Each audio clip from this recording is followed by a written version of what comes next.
I'm upset. No disrespect, respectfully. But disrespectfully is disrespect.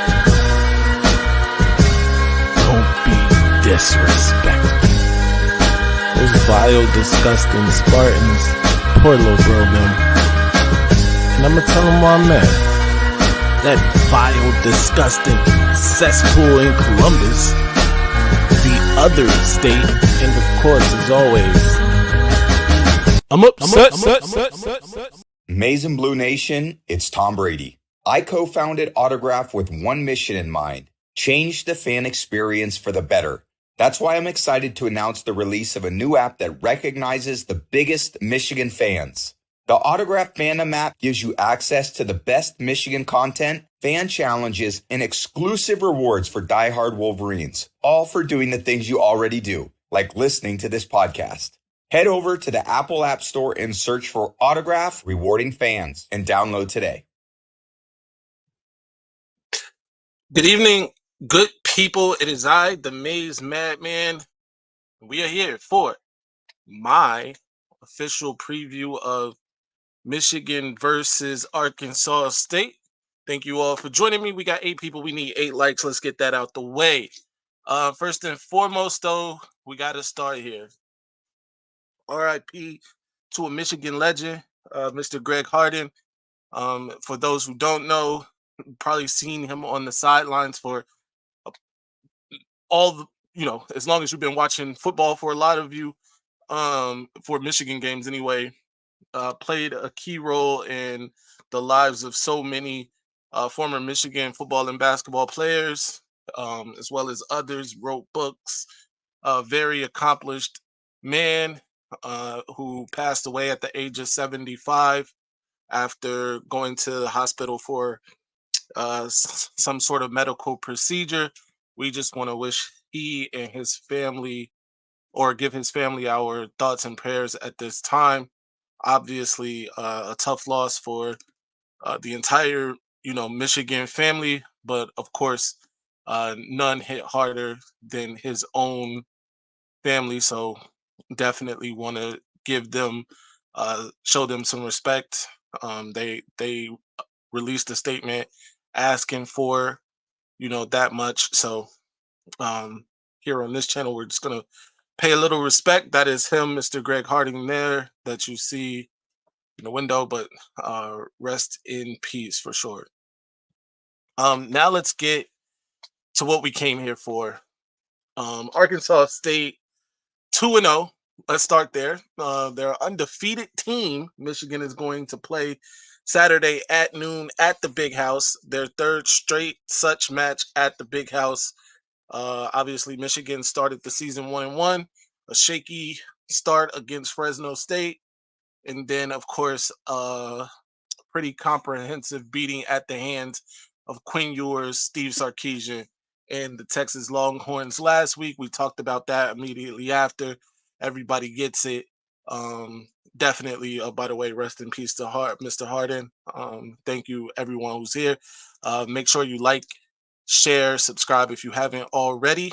But yeah, so Michigan is going to have a chance, obviously, to go 2-1 on the short season. After losing last week, get a chance to bounce back, which is all you can really ask for, week to week. Now, this particular matchup, let's get this out of the way. Arkansas State likes to throw the ball, all right? Right now, that seems to be the weakest part of Michigan's defense, even though they have an All-American in Will Johnson playing, who didn't get a lot of action last week. In fact, I'm not sure one ball went his way last week. But certainly in the first week, they, tried him, caught a couple, had an opportunity for a touchdown even on one of those throws. But, if you play with fire long enough, you will get burned. And eventually Fresno State tried their luck one too many times. And in the end, Will picked it off for a pick six to cap that game off, really. But other than Will Johnson in that secondary, huge question mark. Let's be real. And then if we move on to the other parts of the defense, which I wanted to wait and we'll get there, but just question marks all over the place in terms of Michigan's defense. One of the things we will talk about though is this depth chart. The depth chart was recently released. I want to go over this. And you guys let me know in the comment section what you feel about this.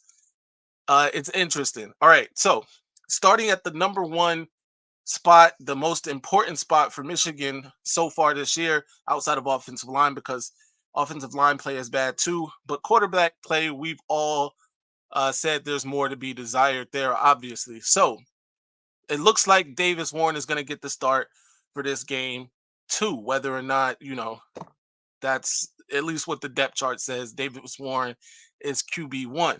QB2 is Alex Orji, so no change there. Now, this is where it gets a little interesting because QB3 is true freshman Jaden Davis. Talk to me in the comment section, people.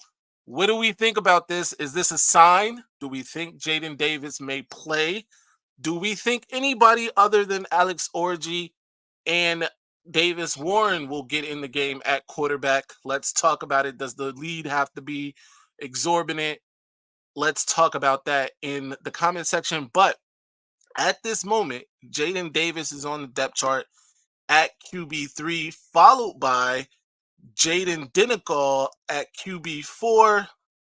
That is the extent of the depth chart that I saw.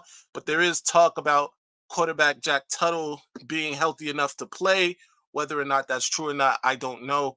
But he will be coming back soon. If not this week, then certainly in the coming weeks, I'm sure they'll try to rotate him in, or maybe just find a place in the depth chart for him. But I find it very interesting that Jaden Davis is QB3 because that leads me to believe that he may get in the game, especially if this one is decided, or maybe it's even planned that Jaden Davis and some other quarterbacks, let's just say, play in this game. Shout out to Dom who says, finally, wow, Harden and James Earl Jones in the same week. Definitely tough week for Michigan in that regard. No more. Ripstar has been saying that, by the way, in the comments and here in the chat. But yeah, so what do we think about Jaden Davis being quarterback number 3 according to the depth chart? Again, it gives me some hope, some excitement. At least it looks like that the coaches are willing to do some things different. So let's go with that. I am very excited about that. Ripstar has a score of 23-24 Arkansas State. This is disrespectful. We're not gonna come on, seriously. Anyway, I did talk about Arkansas State being undefeated. That is the truth. They are undefeated. They beat teams like, I believe, Central. They beat some bad teams, let me say that. And they didn't beat them convincingly at all. I think altogether they may have won by 7 points collectively over those first 2 games. But either way, what's important is that they're undefeated, right? They've gone out and done what they're supposed to do in terms of winning the games that they've been, in at this point. And we can't say the same for Michigan. Michigan has already has a loss under their belt. Now, granted, that's to the number 3 team in the nation, a team that everybody seems to think is going to challenge for the national championship. So I'm not going to hold that against Michigan too much. But the way Michigan played in that game, we are going to hold their feet to the fire for that, because that is cause for concern, cause for pause. So I'm going to, be harsh on that part of the win-loss record. By the way, even in the game that Michigan won, not very impressive. Shout out to my guy, John Diadamo. Be sure to follow the Voice of College Football, Michigan Wolverines channel. He and TJ do great work over there. Just had my guy, Johnny Olden Jr. over there, the real king of the North, was over there. So shout out to them for that. Doing great numbers, by the way. So be sure to support them. We support all Michigan channels here. Seriously, Davis has the ability. The O-line will get a lot of work on their run blocking this week. I sure hope so. Speaking of that, that's one of the keys to the game for me is Michigan establishing its identity. And right now, all its identity can be is running the football, excuse me, until further notice, because I'm not sure not only can do I'm not sure if we have a quarterback, but who's going to catch these passes. That's for another segment in the show here. But back to this depth chart. All right, we went through the quarterback portion of the depth chart. Running backs. This should be interesting. At running back number one, still Donovan Edwards, senior running back, 6'1", 212 pounds. Did have a better game last week than he did the first week. Seemed to be, you know, willing and able to run in between the tackles a week ago. Just didn't get enough, bites at the apple, if you will. But he is running back number one, followed by Khalil Mullings. No surprise there. Number three is Ben Hall. And then number four, another true freshman, Jordan Marshall, is fourth on the depth chart. This is not a bad depth chart. I know a lot of people would rather have Khalil Mullings at running back number one. I am okay with Donovan Edwards being RB1. We've only really had one bad game from Donovan this year. Last week, Michigan got behind and running the football really wasn't, even if it was a fact, it's not a fair way to judge last week in terms of the running of the football, but I did think he ran better. He ran harder than he did the previous week. Now that could be because there was a fire under his, from the fan base, from the coaches, because of the way he played in week one, but certainly he had a better showing in week two than in week one. And hopefully he can build off of that. But the true freshman who I was expecting to see in the game last week, and he did do kick return last week, where, by the way, he's still number one on the kick return depth chart for those who were wondering. He is still number one on the kick return depth chart, but now he's the number four running back on the depth chart as well. So maybe we get to see the true freshman get a couple totes of the rock. We'll see what happens. Shout out to my guy Goj in the chat. He is a fan of the other state, but he's my guy. Somebody that we enjoy having here in the chat. Readings by Dom says, Ripstar, we lost 9 starters on offense, lots of coaching experience. If Moore gets back to a run-focused offense, things will improve. No doubt about that. I stand firm behind that. I believe that 1,000%. Ripstar, I want to see the Don go to Pound Town, give him 20 carries. Yeah, I'm okay with that. He should get 20 carries, especially if he's running the ball well. Michigan running backs are no slouches. It's a different team. For 3 years, Michigan had a legendary collegiate O-line. No doubt, man. Thank you, someone, for saying that. Michigan lost a lot of pieces. Every single starter along the offensive line is gone. This is an entire new starting offensive line. Now, granted, some of them have been there at the University of Michigan for a while, but they were not starters a season ago.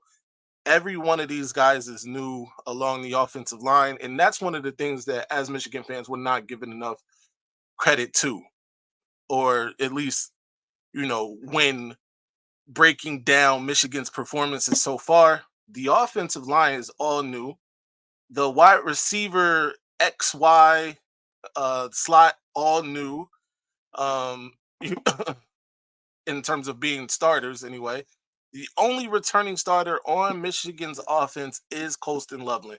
And by the way, this season, he's the only one playing like a returning starter. So, the proof is in the pudding there. But I just think it takes, game reps. These guys get, a feel for themselves, start to trust the person next to them, and then, they'll be better for it. And I think this is a perfect type of game for them to get that sort of experience. A team that isn't necessarily tough in the trenches, and that Michigan should be able to push around a little bit, get the confidence going in that offensive line, and hopefully get the running game established and moving forward. That's important.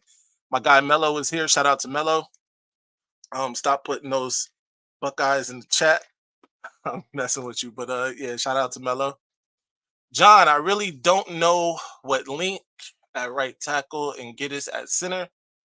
Those two worry me more than Davis Warren. So I will say this. Evan Link, when it was announced that he was a starter at the beginning of the season, I was excited because I really thought that meant that he was far and away like outperforming everyone else, which it could be the case, which is even scarier, by the way, if that is the case, because Evan Link is a sophomore at Michigan, which means he had to outperform some upperclassmen to get that job theoretically.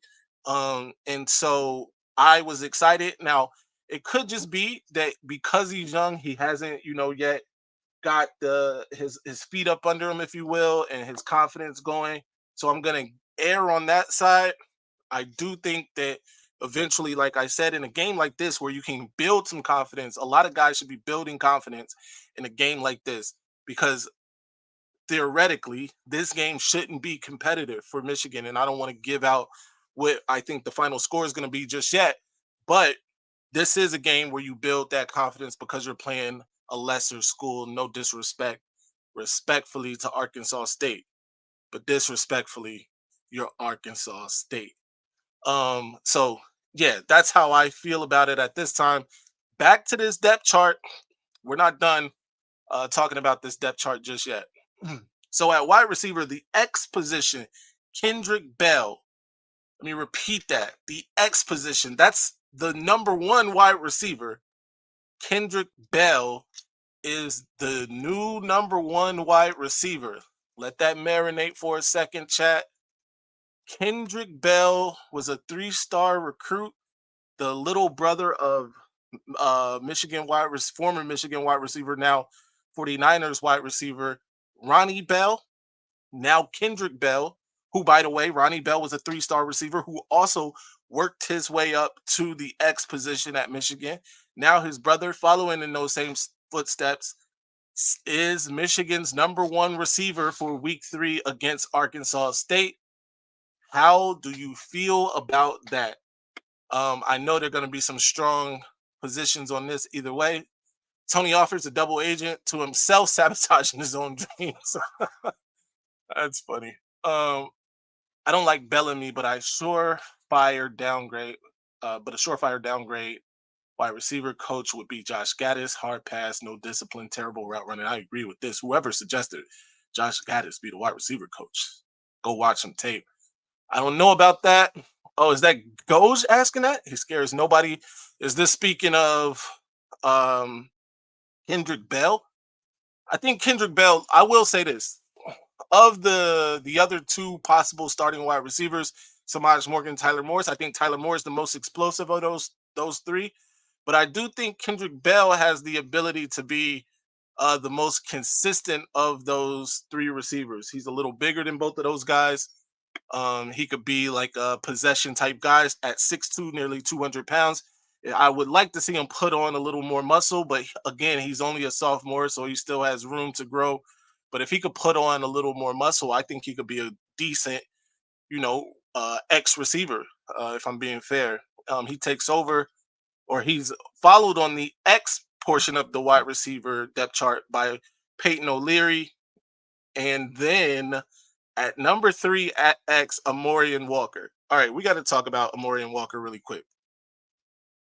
When he came back, when the news was out that he was coming back to Michigan after transferring to Ole Miss long enough to get his jersey size and then come back to Michigan, I was excited because I know you guys have seen the footage of him running the shuttle. His teammates have exclaimed about his athletic ability, his athletic prowess. He's a former track guy. He can run. He can fly. He's 6'4", for God's sake. This is somebody that I would just like to see on the field, if nothing else, to take the top off the defense, to give the threat of taking the top off the defense. Because to this point, Michigan doesn't really have that. Fred Moore is kind of that guy. Tyler Morris can kind of be that guy. But Tyler Morris is a smaller guy. That's neither here nor there. But Amorian Walker is a legit, could be a legit number one receiver, just based off of his size, athletic ability, and speed. Absolutely could be a number one, and I wanted to see this, but he's number 3, not just on the wide receiver chart. This is just as the X. He's the third option there, which doesn't give me a lot of hope that he will see the field, Shout out to my guy Les. What up, though? Um, so that bothers me just a little bit. And speaking about what he could do for Michigan at this point, I would be shocked if he doesn't transfer again. But maybe it's of his own doing that he's not performing well in practice or whatever it is. But this is a guy that, based on those measurables, should be seeing the field. But I digress. We move on. The Z position, which is the second wide receiver, Tyler Morris is the number one Z, followed by Frederick Moore and Channing Goodwin, the true freshman out of North Carolina, same school as Jaden Davis. So there are no shockers there. Frederick Moore is a guy that I think could see the field too. He's also a bigger receiver, 6'3". I think he's grown since he's been at Michigan. So a guy that I like to see the field, that I would like to see the field. And then at the slot, Samaj Morgan is number one slot receiver, followed by CJ Charleston, the graduate transfer, and then true freshman and Stewart. I'm sorry, Marion Stewart. However you say that, Marion Stewart. Sorry, I don't want to mess his name up. So no real big shockers there, but that freshman of Marion Stewart, I know for a fact can route people up. I'd like to see him on the field too, especially if these guys aren't cutting it at wide receiver. Let's talk about it in the chat. What are your thoughts on that? John, I know, has some thoughts. Let's get it. CJ for like a few games in 22. I know Roman was still pretty solid last year. Roman was very solid last year, especially at the beginning of last year. Ronnie Bell was okay, even good sometimes. We haven't had good wide receivers since Braylon Edwards, Mario Manningham, Steve Breston. I mean, those were very good wide receivers at Michigan. I think since then, it has, not been as consistent. But I will say this, there was a time when Michigan had Tariq Black, Nico Collins, and DPJ. And maybe the quarterback play just wasn't up to par then, but those guys all should have been, first round picks at the end of the day, in my opinion. They were that good in terms of what they could have been. Nico, we see what he's doing in the NFL today. But yeah. We move on. Tight end, there's no shocker there. Colston Loveland, followed by Marlon Klein. We get it. Offensive line, Miles Hinton, left tackle. And then on the right side, it's still Evan Link, all right? Followed by Andrew Gentry. And then the guard play, Josh Preeb, Giovanni Elhadi, Dominic Giddis at center, followed by Greg Crippen. I thought this center position, if I'm being real, was Greg Crippen's to lose. Obviously, I was wrong about that. And he is solidly behind Giddis at this point, who's started every game. Defensive line, no real shockers here. Kenneth Grant, Mason Graham in the middle. Derek Moore, Josiah Stewart, no changes there. Linebacker, Ernest Hausman, Jay-Sean Barham, still the starters. We need better play from both of those guys. We'll get into that in just a bit. And defensive back, Jair Hill gets the start opposite of Will Johnson. Look out for that, because one of the key players I'm going to bring up tonight, offensive key players for Arkansas State, if lined up over Jair Hill, has an opportunity. We'll get to it though in a sec. Zeke Berry at nickel, Makari Page, strong safety, Quentin Johnson, free safety. Another person on Michigan's depth chart that is buried on the depth chart that can't get playing time that I'm shocked about is sophomore Brandon Hillman. He is the third strong safety option. He's number 3 on the depth chart behind Wesley Walker and Makari Page, who, by the way, needs to play better this week too. So let me know what you guys think about that. Steve Breston was a poor man's Ted Ginn Jr. Goja. I will acquiesce to that. He was the Walmart brand version of Ted Ginn Jr. We got 45 people in the chat. We need 45 likes. Make sure you share this with your friends and family. And hit the like button. It doesn't cost you a penny to be a little friendly. You know the saying. Kick return, I already been over this, but true freshman Jordan Marshall is number 1, followed by Khalil Mullins. And then for punt return, it is Samaj Morgan and Tyler Morris handling those duties. We move on to what I am going to call the offensive spotlight players for both teams. We'll start with Arkansas State, then we'll move on to Michigan. We'll then do the same for the defense. You might be shocked about who I picked for Michigan offensive and defensive spotlight players, but nonetheless, here we go. The offensive spotlight player for Arkansas State, in my opinion, is their starting wide receiver, Corey Rucker. I'm not sure if you guys have heard of him, but I'm sure you'll hear his name this Saturday, whether it's the announcers talking about him. Hopefully, we don't hear about it because he's scoring touchdowns on Michigan, which I don't necessarily think will happen, but we've seen crazier things as Michigan fans. So, Corey Rucker, 13 receptions so far on the young season, 239 yards over 2 games, 2 touchdowns, 119 and a half yards per game. That's impressive. This is an impressive stat line for a guy over the first 2 games. Now, granted, he has played the YMCA of Duluth and the Boys and Girls Club of Chillicothe, but he still went out and performed. So I'm going to give him credit for that. He is going to be the biggest offensive threat that Michigan will face because they don't really have a run game to speak of, which will allow Michigan to focus in on the pass game. They have a quarterback who's completing 57% of his passes, so he's not overly impressive, but he will chuck it. I think he's already thrown the ball 80 times this season, and that's just 2 games, by the way. So that's 40 passes a game for this guy. So they're going to throw the ball. I would be shocked if they didn't throw it at Will Johnson this week just because they really don't have other options. They have to throw the ball. So Will Johnson should get some bites at the apple. But if they are smart, they will line this Corey Rucker kid up everywhere Will Johnson is not, unless Will Johnson is just following him all over the field, which we've seen Michigan do that with Will before.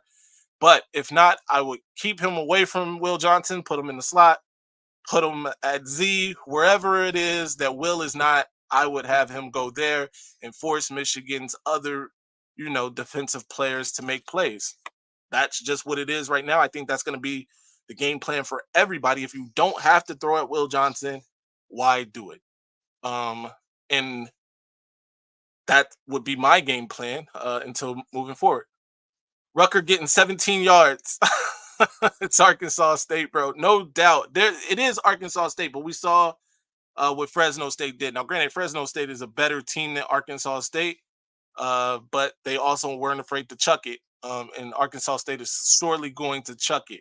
That said, it also presents an opportunity for Michigan's defensive linemen to get some pressure. Last week, that front four was being held in check by Texas's offensive line. This is a chance for them to get some confidence too, just like I spoke about Michigan's offensive line getting some confidence this week. Michigan's defensive line can get some confidence this week. Speaking of the defensive line, Kenneth Grant has 0 tackles on the season. Let me repeat that. Kenneth Grant has 0 tackles on the season. I believe, and I could be wrong, but I don't think I am, Mason Graham has 3.5 tackles on the season. You understand how not good that is for 2 guys who were billed as the best duo in college football to start the season? To have 3.5 tackles between them over 2 games, not very good. Arkansas State has nothing to lose. I agree with that 1,000%. Michigan has nothing to lose. I agree. Well, Michigan has something to lose, but they should play with their heads on fire. I believe that. 0 running touchdowns. I was going to get there, CW. We are getting there. Trust me. But yeah, 0 tackles for one of the top 5 defensive tackles in college football. 3.5 for the defensive tackle that's supposed to be the best in college football. Not good. Not great. In fact, along the defensive line, the only player who has come to play is Josiah Stewart. who also has, I believe, 2.5 sacks. Now, granted, I think both of those came in game one, but he's a player and he's out here making plays. Can't say the same for the other guys. That's how bad it's been for Michigan to start the season on defense, where we were supposed to be able to hang our hats on defense, and it's not great. Now, Michigan's run defense has been pretty good this season. I believe they're allowing just 48 yards per game, but if you can throw for 300 like yours did, or for 200 plus in the first week like Fresno State's quarterback did, what are we running for? So there's that. That's because Wink's putting players in off positions. That's not helping. I agree with this. I talked about Wink a couple times this week and what he needs to do, what he's been doing. Michigan's the worst team in the Big Ten. I wouldn't go that far, but Michigan certainly needs to get it together. Michigan's always the worst team. Yo, chill. Who are you? Who said this is a wild statement? I should put you in timeout for this statement here. That's a wild statement. Yeah, not sure what was up with Mason at DN. That was a horrible look. They put Mason Graham at defensive end last week, and Steve Sarkisian promptly ran it the other way anyway, by the way, but it was a horrible, horrible thing. Who would do that? He's a defensive tackle. Put him in the middle of the defense and let him wreak havoc. Goes Breston was better than Ted Ginn Jr. He was better pro than Ted Ginn Jr. too. I remember when the Bears signed Ted Ginn Jr. Realized very quickly they made a mistake. The dude only knew go routes. But he was a game breaker. Ted Ginn Jr. was a game breaker, whether on kick return, punt return. I got to give Ted Ginn Jr. that credit. He certainly made plays for sure. Anyway, we move on to Michigan's offensive spotlight player. You're going to be shocked at this one, I promise you, because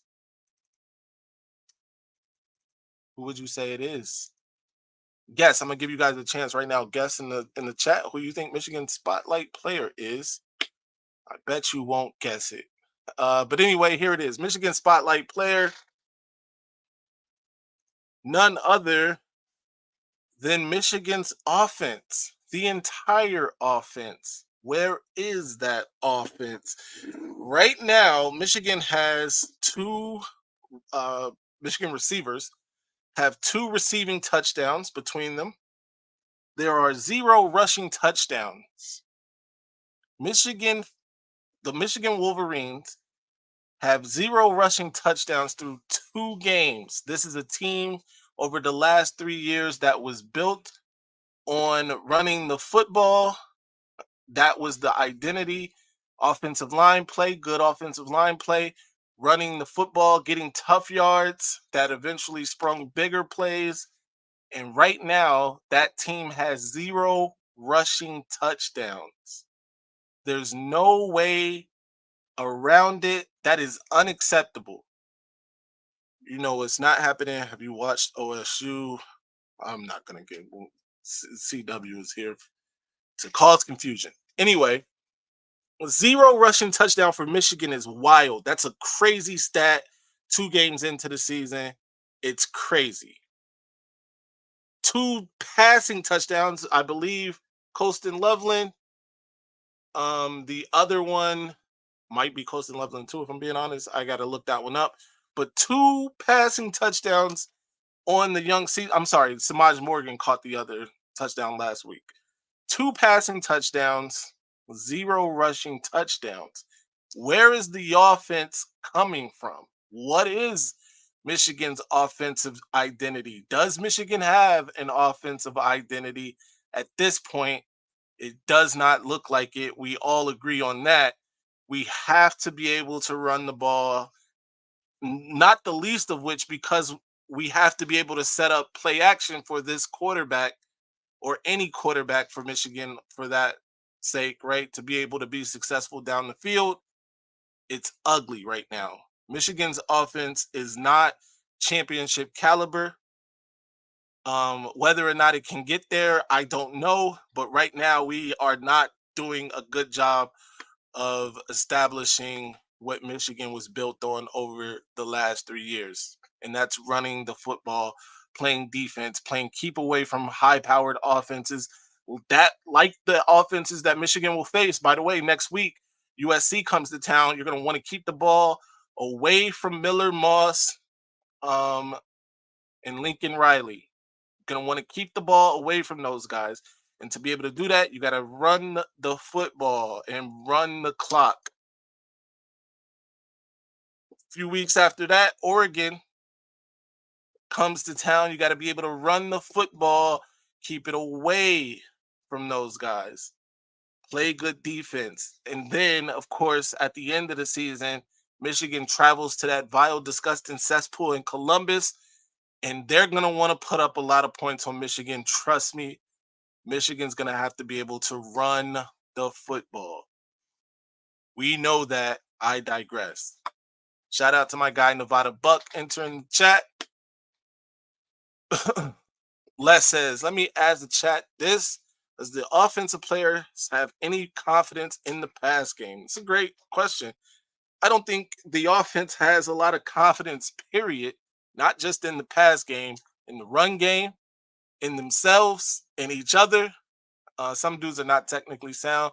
They just have raw playmaking abilities. The problem with Michigan is is if a player doesn't do things exactly how they want, then they don't play them, which may be true, which is probably why players like Amorian Walker can't find the field, why Brandon Hillman can't seem to find the field. These are guys that I know have playmaking ability, guys that I know are great athletes, but somehow they can't get on the field. In college, if a player has superior ability, he can dominate regardless if he is not technically sound. It's fair. People need to stop with the sky is falling, and you need your team to peak at the end of the season, not week 3. That's fair, but this is why it matters for Michigan this year to at least be working their way to peaking early in the season. By the way, last week was an example of that. They have tough competition early in the season. Texas came to town in week 2. USC comes to town in week 4. Now, I'm sure at the beginning of the season, we all weren't thinking that USC was going to look the way that they're looking, especially on defense, but they are now. We've seen it now, and they aren't going to, take it easy on Michigan because Michigan's struggling. Having 2 losses after 4 weeks is not going to be great, especially for the goals that Michigan has for itself in the season, especially if one of those losses comes to a conference opponent. It's just not going to be great. What if Michigan follows last year Alabama road? What does that say about the Texas program? That's a good question.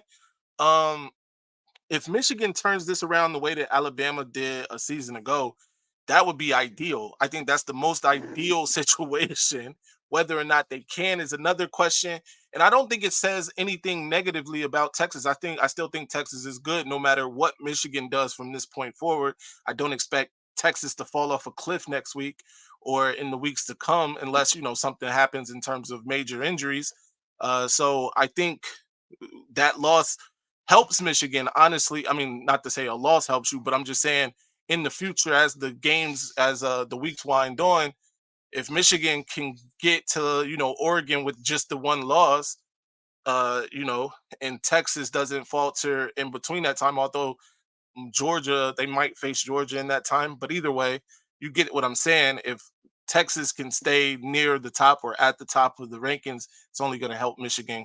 If Michigan can, stay or get consistent and be solid. Let me say that. I was about to say stay consistent and stay solid, but they need to get there first.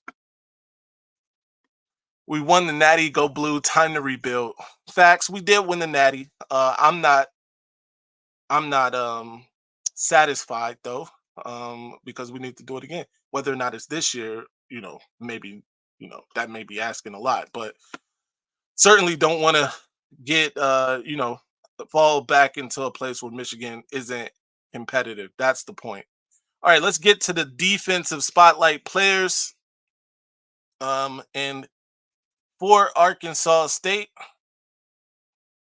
That's gonna be none other than a familiar name, maybe to some of you in Wolverine land, people who know this guy, and that is one Charles Willikis. Came from the state of Michigan. He actually committed to Michigan State, was there for a season, didn't really see the field before transferring to Arkansas State. He leads the team this season with 17 tackles, half a tackle for loss. But the reason that he is really here is that he's a former Spartan. Poor little bro Nim. I am positive that this guy wants to hit Michigan players hard. Pause. I am positive that he wants to beat Michigan and he might try to do it by himself. He's going to be a tackling machine, I'm sure, or at least trying to be. And maybe we can benefit from his over pursuits or something like that. But this guy is a player to look out for Saturday. I get it. It's Arkansas State. Michigan should run them over. But if, for instance, you hear this man's name on Saturday, remember you heard it here first. Charles Willikis is going to be a game or try to be a game wrecker.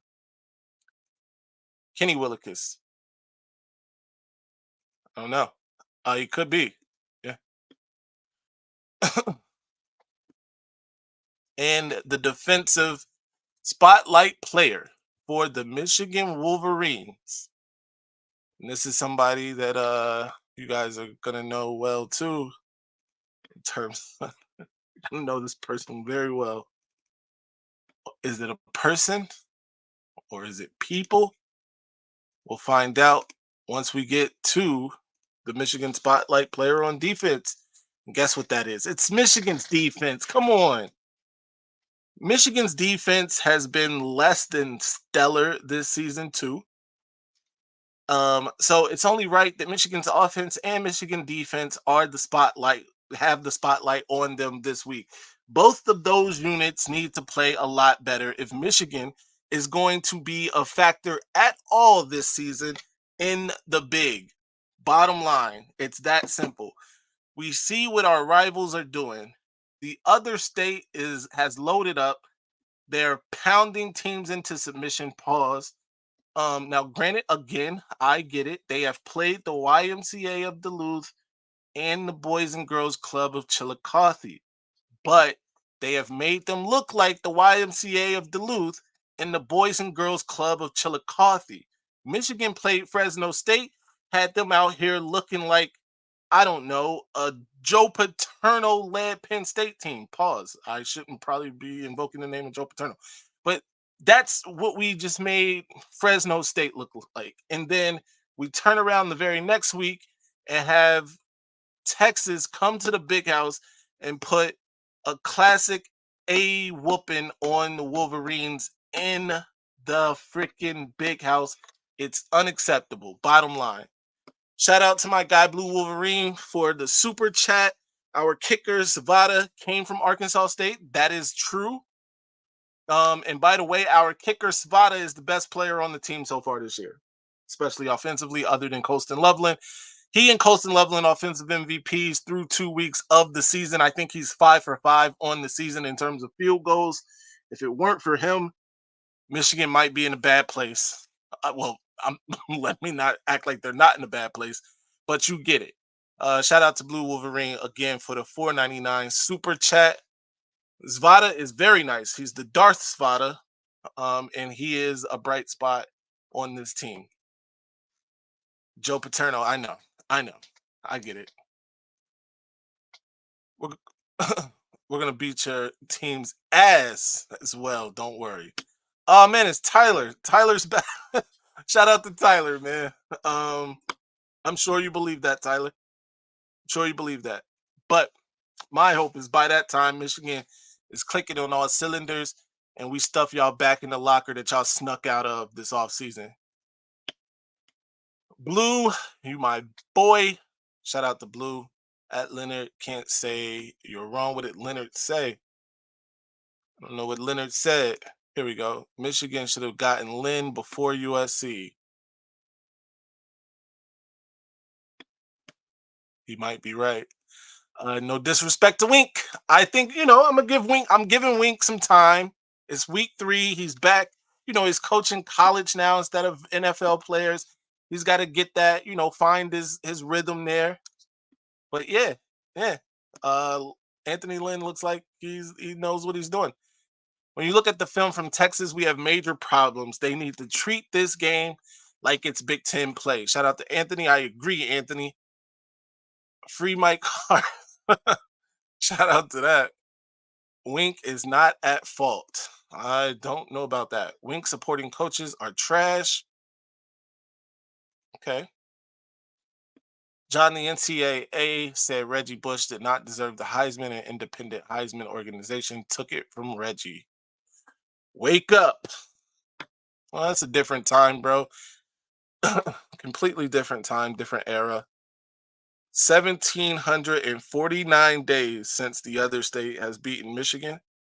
That seems like that's a long time. It's a very long time.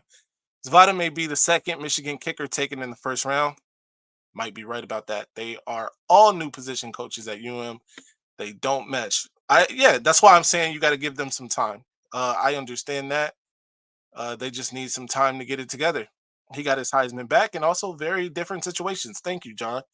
Thank you for pointing that out. He did get his Heisman back. It was a different time. It was a different era.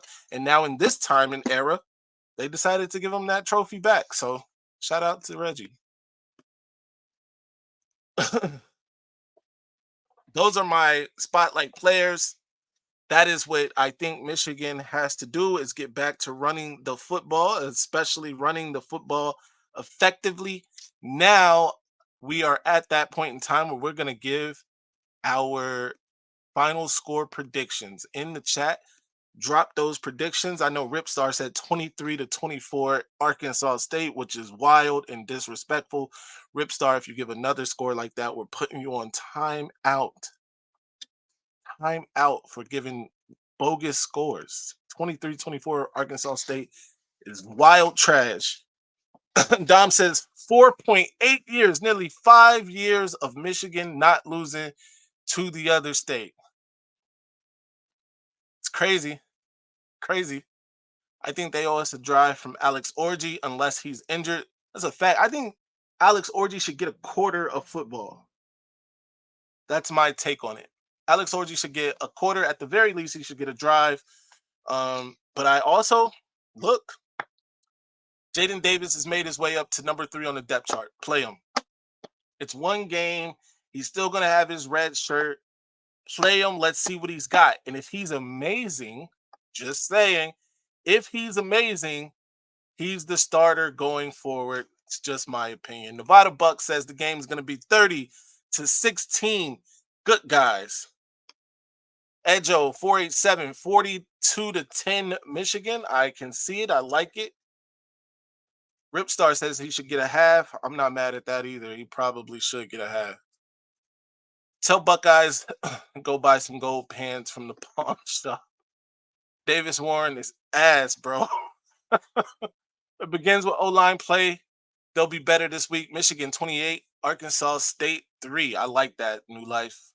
Shout out to New Life, who's one of the members. If you aren't a member, feel free, go to the page, join. You get a really cool, you get some emojis. New Life, have you seen the emojis? Use one of the emojis if you can. Super cool emojis, super cool, number one. And if you are a member for 3 months, you get access to the original DBZ Abby there. So shout out to that. John, things will be brought to light before we kick off, good or bad. Brought to light, man. Man, you guys really are hanging on Michigan and that whole scandal. Only play Orgy, Jaden, and Denegal. Wouldn't be mad at it.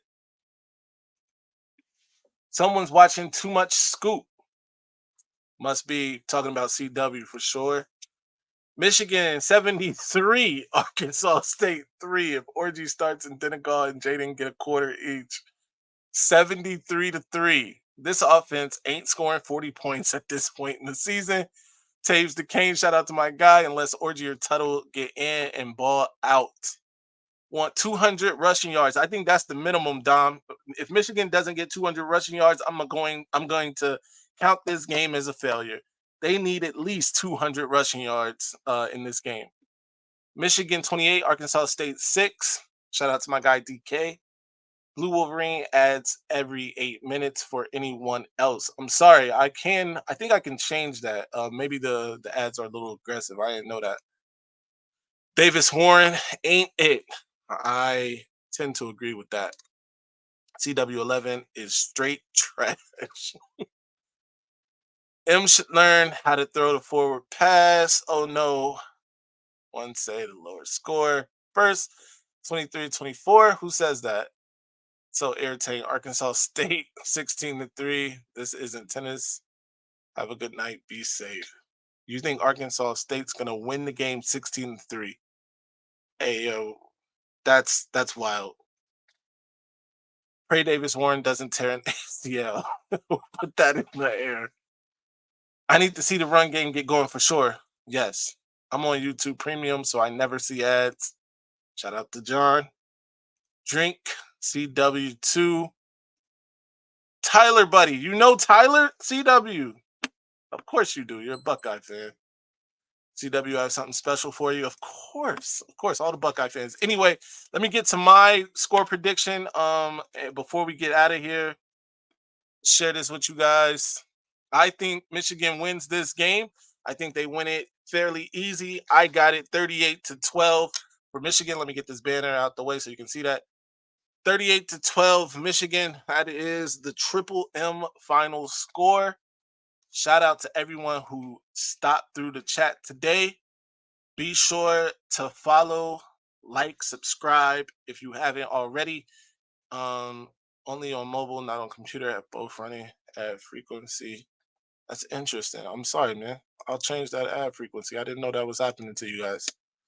Mine was pretty close, I think. Shout out to that, though. All right, John. Salute, sir. Thank you for coming through, kicking it with your boy for a minute. Dom, you're my guy. Nevada Buck, my guy. The new life came through. I appreciate you, sir, very much. Blue Wolverine, as always. Big fan. I appreciate seeing you in the chat all the time. And shout out to the rest of you, to my Buckeye guys, Goj, Mello, and even CW, Tyler, and You Drink. Thank you for stopping by the chat. It's always a warm, friendly place. Until next time, stay angry.